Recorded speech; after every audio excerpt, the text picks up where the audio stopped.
Bisnis bersama saya Breman Atenaya Saudara. Negosiasi Amerika Serikat dengan negara-negara mitra dagang untuk menghindari tarif tinggi yang ditetapkan sepihak oleh Amerika Serikat memasuki tahap akhir. 9 Juli 2025 atau 2 hari lagi jadi batas waktu penundaan kenaikan bea masuk ke pasar Amerika Serikat termasuk bagi Indonesia. Nah, menjelang tenggat penangguhan tarif resiprokal Amerika Serikat, belum ada kejelasan seputar titik tengah negosiasi Indonesia dengan Amerika Serikat. Kebijakan tarif yang cenderung sulit ditawar bisa jadi ujian berat bagi perekonomian Indonesia, baik dari sisi beban tarif maupun daya saing ekspor dan juga industri. Lebih lengkapnya kita akan bahas dalam tarif dagang Trump akhirnya datang. Ya, saudara, Presiden Amerika Serikat Donald Trump ini memilih metode mengirim surat kepada negara mitranya untuk mengumumkan hasil negosiasi tarif. 12 surat penetapan tarif resiprokal untuk 12 negara sudah diteken oleh Trump, saudara. Surat kemudian dikirim ke negara mitra pada Senin 7 Juli 2025 waktu Amerika Serikat. Nah, ini kami kutip dari kompas.id, saudara. Trump bilang memilih untuk mengumumkan penetapan tarif lewat surat karena lebih gampang, katanya. Awalnya surat dijadwalkan dikirim pada 4 Juli 2025 atau di hari Jumat, bertepatan dengan hari kemerdekaan Amerika Serikat. Namun rencana ini kemudian ditunda. Penundaan ini kemudian menjadi penegasan perubahan strategi Amerika Serikat, saudara. Alih-alih menyelesaikan negosiasi secara menyeluruh, Amerika lebih memilih jalur penawaran sepihak kepada sejumlah mitra dagang utamanya. Bagi negara-negara Asia Tenggara, termasuk Indonesia, situasi ini meningkatkan tekanan negosiasi menjelang berakhirnya masa tenggang penangguhan tarif pada 9 Juli 2025. Nah, yang jadi pertanyaan selanjutnya, saudara, berapa besaran tarif impor yang akan ditetapkan oleh Trump? Kita ke wall selanjutnya. Nah, ini dia nih, saudara, tarif yang akan diberlakukan mulai 1 Agustus 2025 ini, saudara, itu antara 10% hingga 70%. Trump juga menekankan kalau tarif baru ini dirancang sebagai bentuk timbal balik terhadap kebijakan dagang negara mitra yang dianggap merugikan Amerika Serikat. Menteri Keuangan Amerika Serikat, Scott Bessent, memperkirakan sekitar 100 negara hanya akan mendapatkan tarif minimal sebesar 10%. Nah, menurut Scott Bessent, ini serangkaian kesepakatan perdagangan mungkin diumumkan sebelum batas waktu yang ditetapkan. Tapi kalau kita bicara soal tenggat waktu yang akan berakhir dalam hitungan hari di tanggal 9 Juli 2025, saudara, kami akan ajak Anda mundur sedikit ya untuk ke perjalanan genderang perang tarif yang ditabuh Trump beberapa bulan lalu. Kita lihat datanya. Ini perjalanan singkatnya, saudara. Jadi pada tanggal 2 April 2025, Amerika Serikat ini secara unilateral memberlakukan bea masuk ke berbagai negara dengan besaran 10 sampai dengan 50%. Kemudian pada 9 April 2025, Trump menunda pemberlakuan tarif resiprokal ini selama 90 hari, yakni hingga 9 Juli, dan hanya memberlakukan tarif dasar 10%. Nah, saudara, penundaan tarif resiprokal ini akan berakhir, namun hingga saat ini belum ada pengurangan tarif yang disepakati antara Indonesia dan juga Amerika Serikat. Menteri Koordinator Bidang Perekonomian Airlangga Hartarto bilang, koordinasi lintas kementerian dan lembaga terus dilakukan di dalam negeri untuk merumuskan langkah-langkah strategis menghadapi kebijakan tarif resiprokal dari Amerika Serikat.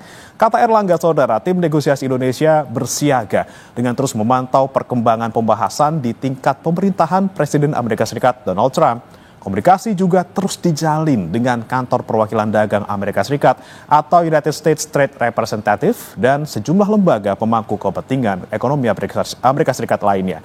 Dan kemudian untuk meredam tekanan, saudara, pemerintah Indonesia menandatangani nota kesepahaman bersama dengan Amerika Serikat senilai 34 miliar dolar Amerika Serikat. Menko Perekonomian Airlangga Hartarto bilang, dari nilai tersebut sekitar 15,5 miliar dolar Amerika Serikat ini dialokasikan untuk impor produk pertanian dan energi dari Amerika. Tidak hanya pendahaban impor, saudara, pemerintah Indonesia juga menawarkan konsesi penghapusan hambatan non-tarif dan penurunan bea masuk hingga 0% untuk berbagai produk. Mulai dari baja, kemudian alat elektronik, hingga teknologi informasi. Dan berikut pernyataan dari Menko Erlangga, saudara. Mengenai pembelian energi yang totalnya bisa mencapai 15,5 miliar. Kemudian terkait juga dengan pembelian barang agriculture dan juga terkait dengan rencana investasi termasuk di dalamnya oleh BUMN dan Danantara. Presiden dengan adanya komitmen pembelian oleh Indonesia terhadap produk Amerika ini yang sifatnya tidak short term tetapi bisa long term, ini akan istilah Pak Presiden pakpok. Jadi kita atau bahasa jelasnya KIT. Jadi kita trade defisit Amerika terhadap Indonesia 19 miliar dolar, tetapi yang kita offer pembelian kepada mereka itu jumlahnya melebihi, yaitu 34 miliar dolar. Kemudian saudara, dalam rapat kerja bersama Komisi 11 DPR pada Kamis 3 Juli 2025, Menteri Keuangan Sri Mulyani bilang jika negosiasi tarif antara Indonesia dan juga Amerika Serikat tidak mencapai kesepakatan hingga tenggat waktu 9 Juli 2025, kinerja ekspor Indonesia berpotensi terganggu. Saat ini Indonesia menghadapi ancaman tarif resiprokal sebesar 32% dan masih menunggu hasil akhir proses negosiasi. Sri Mulyani bilang tanpa adanya kesepakatan baru, pertumbuhan ekspor Indonesia yang selama ini terjaga di kisaran 6% hingga 6,5% per tahun berpotensi terganggu. Dan berikut pernyataan dari Menkeu Sri Mulyani. Kita harus tetap dijaga pada kisaran mendekati 7%. Kita selama ini ekspornya cukup baik di sekitar 6,5. Jadi untuk ekspor relatif mungkin terjaga kecuali kalau pelaksanaan dari tarifnya Presiden Trump yang tanggal 9 Juli ini adalah deadline terakhir. Kita sudah lihat Vietnam sudah mendapatkan deal, Indonesia belum diumumkan, Jepang mendapatkan punishment yang lebih tinggi tarifnya. Jadi ini masih very uncertain dari sisi tarif dan kemudian berdampak pada ekspor kinerjanya. Saudara, rencana Presiden Amerika Serikat Donald Trump mengirimkan surat penetapan tarif ke 12 negara menandai babak baru dalam eskalasi perang dagang global. Kebijakan tarif yang dikemas dalam skema take it or leave it menjadi ujian untuk ekonomi Indonesia. Usai jeda kami akan membahasnya bersama dengan ekonom Universitas Indonesia, Telisa Aulia Valianti.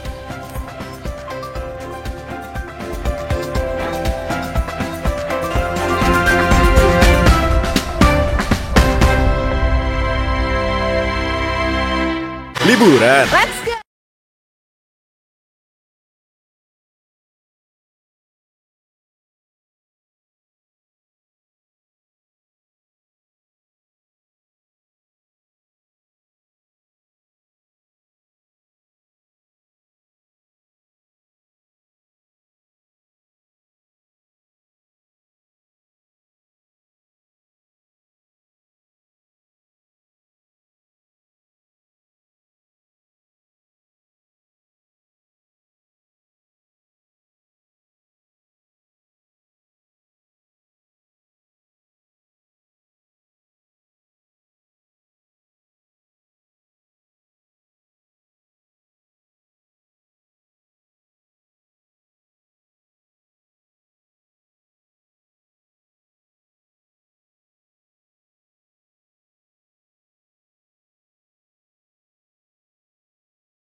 Kembali di Kompas Bisnis bersama saya Bremana Atenaya, Saudara. Jelang tenggat penangguhan tarif resiprokal Amerika Serikat, belum ada kejelasan mengenai negosiasi Indonesia dan Amerika Serikat. Negosiasi alot bisa berdampak pada daya saing dan rantai pasok. Dan lebih lengkapnya kita akan bahas bersama dengan ekonom Universitas Indonesia, Telisa Aulia Valianti. Selamat pagi, Prof. Telisa. Selamat pagi Mas Bremana dan semua pemirsa Kompas TV, sehat selalu semua. Ya, sehat selalu, Prof. Prof, tapi ini kayaknya kalau ngomongin soal negosiasi ini kayaknya agak-agak demam ya, bukan sehat lagi nih ya. Karena kita sudah mau masuk ke tanggal 9, udah mau tenggat waktu nih, Prof, antara Indonesia dan juga Amerika Serikat ini belum ada kejelasan soal kira-kira tarifnya akan turun atau malah justru naik atau tetap 32%. Kira-kira kalau pandangan Anda, Prof. Telisa, ini seperti apa posisi Indonesia sekarang? Ya, memang Indonesia berupaya untuk melakukan yang terbaik ya. Kita mengapresiasi negosiator kita yang terus intensif di Washington. Kita tahu kemarin tim negosiasinya berisikan tim yang cukup kuat di situ. Nah, cuma memang ini kan kita cukup agak ini ya, maksudnya Vietnam kan kita melihat negara lain nih yang sudah deal terlebih dahulu. Vietnam sudah dapat deal, Cina sudah dapat deal. Vietnam itu didiskon dari 46% hingga 20%. Sedangkan Cina itu tadinya lebih dari 100, hanya dikenakan 30%. Jadi yang tunggu-tunggu itu kan Indonesia tadinya dikenakan 32. Nah, berapa yang kira-kira akan nanti muncul angka yang disetujui? Nah, itu kan yang sedang kita tunggu-tunggu, harap-harap cemas. Kita ingin mendapatkan diskon dari 32% itu gitu, pengennya mungkin setidaknya tidak jauh dari Vietnam ya, karena kan Indonesia sama Vietnam tuh peer biasanya sebagai patokan kita. Nah, kita berharap bahkan ya deal kita bisa lebih baik gitu daripada Vietnam. Tapi minimal tuh kita harus memperjuangkan bahwa kita harus lebih rendah dari 32%. Itu yang harus kita perjuangkan, dan memang kepastian ini sangat dibutuhkan oleh para pelaku usaha ya. Karena pelaku usaha tuh perlu kepastian nih arah dari tarif ini berapa persen, karena kalau tidak tadi seperti yang disampaikan akan sangat mengganggu rantai pasok, karena biasanya importir dan ekspor itu menunggu kepastian tarif ketika mereka memutuskan untuk melakukan pengapalan dari produk-produk baik impor maupun ekspor. Jadi memang ini hasil negosiasi ini harapan kita positif ya, dan segera, dan selain positif juga kecepatan dari pengumumannya itu sangat ditunggu untuk ditindaklanjuti oleh para pelaku usaha, terutama importir dan eksportir. Tapi Prof, kalau kita bicara soal upaya Indonesia ini dalam negosiasi antara Indonesia dan juga Amerika Serikat, ini kan katanya bakal impor produk Amerika Serikat ke Indonesia itu sebesar 34 miliar dolar. Kemudian ada juga poin terkait soal penurunan bea masuk sampai dengan 0% nih, Prof. Ini apakah kemudian langkah negosiasi Indonesia ini terlalu dini untuk sekarang atau justru malah tepat dan bisa jadi daya tawar yang cukup nih untuk negosiasi tarifnya Trump? Iya, tentunya harus lebih cepat lebih baik ya. Jadi memang kalau semakin dilamain kan kita memang dikasih batas 90 hari itu, takutnya nanti ada perubahan-perubahan lagi. Karena sangat dinamis, ternyata kan Trump juga tadi menyatakan akan mengirim 12 surat, akan mengancam dengan tarif yang lebih tinggi lagi. Jadi memang semakin itu bisa dipastikan tentu semakin cepat ya. Jadi ya karena tadi pengusaha nggak bisa nunggu lama-lama ya kepastiannya. Tetapi kita memang harus punya deal yang bagus. Maksudnya apa nih yang kita deal? Menarik ya, kalau kita belajar dari Cina, Mas, itu yang kita deal itu harus ada strategic point apa yang dibutuhkan oleh Amerika terhadap Indonesia. Karena seperti kasus Cina, dealnya bisa itu dengan logam tanah jarang. Nah, kemarin mineral strategis logam tanah jarang ini menjadi persyaratan juga sepertinya kepada Indonesia yang mau kita tawarkan. Jadi take and give-nya apa gitu. Juga bagaimana Indonesia akan mengimpor migas dan produk-produk teknologi dari Amerika Serikat untuk membantu agar neraca dagang Amerika tidak terlalu defisit. Kan itu sebetulnya. Jadi memang harus secepat mungkin ya. Artinya semakin baik momentumnya ya kalau kita sampai, karena kita lihat Vietnam cepat dan dia berhasil gitu negosiasinya cukup. Tapi tadi kita tahu apa yang dibutuhkan oleh Amerika sehingga kita bisa punya deal yang bagus tadi seperti itu. Tapi Prof. Telisa, kalau misalnya tadi kita udah sepakat misalnya impor 34 miliar dolar gitu ya, kemudian ternyata Amsyong dari Amerika Serikat tetap menetapkan tarif yang 32% atau bahkan mungkin di atasnya atau tidak sesuai dengan ekspektasi kita, Prof. Kemudian dampaknya untuk kita seperti apa, Prof? Apakah mungkin nanti neraca ekspor kita bakal gonjang-ganjing? Seperti apa nih, Prof? Ya, jadi sebetulnya kita harus melakukan mitigasi. Benar sekali, worst skenario kan kita tidak dikasih 32%-nya. Itu maksudnya tetap 32, tidak ada diskonnya. Itu ya yang tetap worst skenario yang harus kita siap-siap. Nah, in case seperti itu, ya kita harus lihat diversifikasi ekspor kita. Karena kan ke Amerika Serikat itu di bawah 10% ya, sekitar 80% dari total ekspor kita. Tapi kan memang biasanya cukup signifikan di penerimaan dolar, karena kan kalau ekspor ke Amerika pasti dapatnya dolar, kalau ekspor ke negara lain belum tentu bentuknya dalam dolar. Nah, cuma berarti kita harus mendiversifikasi pasar ekspor yang 8% itu ada penurunan, tapi kan nggak mungkin jadi nol. Mungkin dari 8% itu bisa turun share-nya ke 6% misalkan. Nah, yang 2%-nya itu harus kita carikan shifting-nya, kita ke negara mana. Jadi potensi-potensi ekspor kita ke negara non-AS, negara non-tradisional, itu harus kita genjot untuk menutup agar neraca dagang kita tetap surplus. Karena kan kita memang lagi butuh devisa ya, jadi kita mempertahankan supply dari neraca dagang tersebut, seperti itu. Oke, baik. Jadi memang perlu mitigasi kepada agar produk-produk kita ini tidak oversupply ya, karena ekspornya berkurang gitu kan, dan kita harus mencari negara tujuan ekspor lain untuk menggantikan pasar AS yang akan akan ada pengurangan gitu akibat dari kenaikan tarif ini. Karena kalau tarif naik kan demand-nya akan berkurang seperti itu. Oke. Tapi kalau kita dari sisi hal yang lain seperti harga, kita juga mungkin bisa meningkatkan melakukan efisiensi kepada harga supaya harga kita lebih kompetitif. Karena kan selain tarif itu komponennya harga biaya logistik. Nah, itu komponen-komponen yang harus kita tekan berarti. Kemudahan ekspor impor supaya mengurangi cost di eksportir dan importir ini gitu. Jadi tarif itu harus ditranslate dengan efisiensi di produk di logistik sama di kepabeanan untuk mengurangi beban dari para eksportir dan importir supaya tidak terlalu menekan impact-nya kepada neraca dagang dan kinerja ekonomi kita. Oke, selain diversifikasi tujuan ekspor, tapi juga tadi ya harga juga harus dikontrol ya Bu ya. Kemudian kalau kita ngomongin skenario yang mungkin terjadi nih, kalau misalnya ternyata tarifnya tetap ditetapkan di 32% gitu Prof. Kemudian skenario yang bakal terjadi nih, kira-kira ke sektor real, kemudian ke pasar keuangan apa saja Prof? Iya, sentimen di pasar keuangan dengan adanya tarif yang lebih tinggi itu kan memang inflasi yang lebih tinggi. Inflasi yang lebih tinggi kan arahnya ke suku bunga yang lebih tinggi sebetulnya. Karena kalau pasar keuangan kan mengharapkan bunga yang lebih rendah. Nah, itu akan menciptakan volatilitas ya. Dan itu bisa kemudian ya walaupun dolar sebetulnya cenderung melemah ya, rupiah kita juga bisa ada ancaman untuk depresiasi gitu. Itu juga yang harus kita waspadai. Meskipun memang dolar itu memang cenderung ada pelemahan juga dari isu tarif ini ya. Dengan hutang Amerika yang sudah sangat tinggi, yields-nya juga tinggi. Nah, itu juga sebetulnya ke pasar keuangan memang menciptakan uncertainty juga. Jadi gejolak di pasar keuangan itu meningkat, harus kita antisipasi. Terus kemudian juga memang makanya kan kemarin ada beberapa dari pemerintah ya, Bu Sri Mulyani, ya Pak Gubernur BI, semua mengingatkan dunia ini guncangannya sedang sangat tinggi. Jadi dari guncangan tarif itu ke inflasi, ke sektor keuangan, ke ekspor impor, ke arus modal, itu semua memang harus kita waspadai. Sehingga intinya dari sisi makroekonomi memang volatile-nya itu lebih tinggi, sehingga makanya pemerintah kan kemarin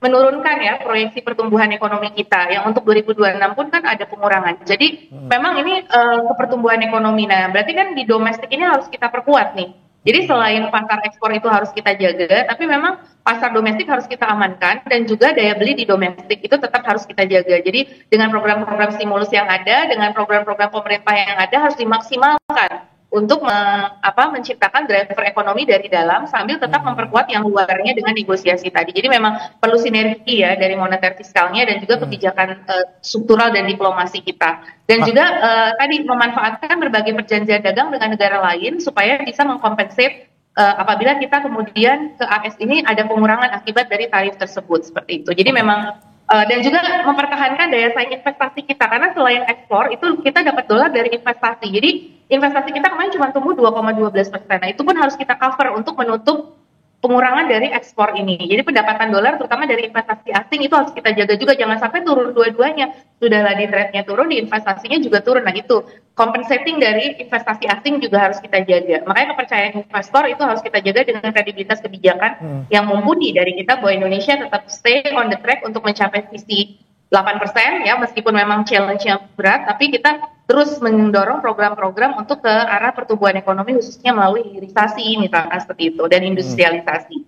Oke, kita nggak bisa tutup mata nih Prof soal Vietnam yang tadi Anda sebutkan sudah duluan, bahkan udah gercep gitu ya untuk bisa negosiasi dan kemudian deal walaupun masih tinggi di 20%. Kemudian kalau Anda melihat Indonesia nya seperti apa nih Prof? Apakah juga punya peluang yang sama nih kira-kira untuk bisa nego sejauh itu? Data-data. Apa sih kontribusi Indonesia ke AS? Mungkin itu belum semuanya kita bedah, kita masih fokus di perdagangan. Sebetulnya untuk teknologi kita tuh pengguna terbesar loh, seperti Facebook, dan itu semua dari US kan, Apple, iPhone, penjualan iPhone di Indonesia. Jadi harus kita sadarkan Trump, gak sekedar dari sisi trade, dari sisi teknologi, iPhone itu kita sudah banyak sekali penggunanya. Semua ya, Facebook, WhatsApp dan sebagainya itu kan US semua. Teknologi kedokteran kita juga banyak dari US. Jadi kita ini kerjasama yang saling menguntungkan, jangan di sisi trade doang, kan karena data keterangan kemarin tuh di trade doang. Padahal di informasi komunikasi dan teknologi di jasa kita itu defisit loh besar sama dia. Jadi kita tuh udah menyumbang ke ekonomi Amerika. Terus belum kita bicara LPDP, sekolah mahasiswa, banyak sekali kita mensekolahkan ke US. Coba dihitung itu berapa. Jadi kita mensuplai juga kepada perguruan tinggi AS dengan kehadiran dari siswa-siswa kita, karena kita kan penduduk muda banyak dan kita membantu gitu dari sisi education di Amerika Serikat. Jadi kita harus tahu mereka itu butuh apa. Terus mineral kritis, farmasi, obat-obatan kita juga ataupun alas kaki dan garmen itu sebetulnya Amerika butuh dari Indonesia, termasuk mineral tanah jarang. Jadi kita harus tahu apa yang dibutuhkan oleh AS sehingga kita menyadarkan kita itu saling membutuhkan seperti itu. Oke, sebenarnya itu daya tawar kita juga sebenarnya begitu salah satunya. Jadi Vietnam tuh menunjukkan apa sih yang Vietnam udah kontribusikan ke AS. Dan AS akhirnya bisa luluh gitu loh. Dan kemudian dia punya package yang diminta memang terkait dengan supaya produk Amerika tuh 0% diberikan akses pasar luas. Nah itu mungkin kita lihat tetap ada kepentingan nasional untuk ketahanan nasional kita, tapi kita lihat yang mana yang bisa kita dealkan, gak semua, tapi apa yang memang bagus dan positif untuk kedua belah pihak yang kita bilang kita akan perbaiki seperti itu. Seperti dia minta masalah pembajakan, copyright, it's okay lah. Menurut saya itu kita bagus untuk copyright kita, memang lebih bagus kita menghargai copyright seperti itu. Jadi ada yang deal-deal itu. Tapi kalau misalkan on the other hand kayak halal itu kan beda ya. Kalau halalnya sudah menyangkut kepentingan bangsa kita sebagai banyak mayoritas muslim, kita harus tetap mempertahankan halal. Nah itu kita nggak bisa kita sacrifice gitu. Tapi apa yang memang bagus untuk kita, nah itu bisa kita dealkan. Itu yang sepertinya pemerintah juga sudah menyiapkan itu kan tadi sinergi lintas KL, cuma lebih diperkuat lagi. Hal-hal yang menjadi strategic point kita seperti itu. Sebenarnya cukup optimistis dengan apa yang kita tawarkan ke Amerika Serikat, baik selama ini yang sudah terjadi maupun yang akan nanti ditandatangani di hari ini ya Bu ya, tanggal 7. Semoga apapun upaya pemerintah Indonesia nanti untuk negosiasi tarif Trump akan menghasilkan tarif yang juga menguntungkan bagi Indonesia. Terima kasih Prof. Telisa Aulia Valianti, Ekonom UI telah bergabung bersama kami di Kompas Bisnis. Selamat pagi Prof. Pagi.